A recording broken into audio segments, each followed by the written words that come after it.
তৃণমূল যতই আক্রমণ করুক বিজেপি কিছুতেই পিছু হটবে না। মাথাভাঙায় বিজেপি কর্মীর দিকে গুলি চালানোর ঘটনায় আজ অবস্থান বিক্ষোভ কর্মসূচিতে একথা বললেন কোচবিহার জেলা বিজেপি সভানেত্রী মালতী রাভা রায়। বাইক ও ট্রাক্টরের মুখোমুখি সংঘর্ষে প্রাণ হারালেন 4 বছরের শিশুকন্যা। ঘটনাটি ফারাক্কার শামশেরগঞ্জ এলাকায়।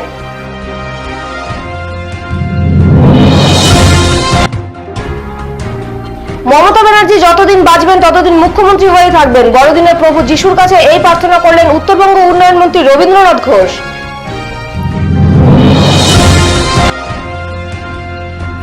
বাস দুর্ঘটনায় নিহতের পরিবারের হাতে 2 লক্ষ টাকার চেক তুলে দিল এনবিএসটিসি। পরিবারের পাশে থাকার আশ্বাস দিল আইএনটিটিইউসি।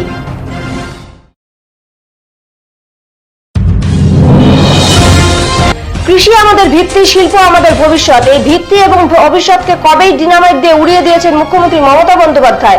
মন্তব্য হুগলির সাংসদ লকেট চট্টোপাধ্যায়ের।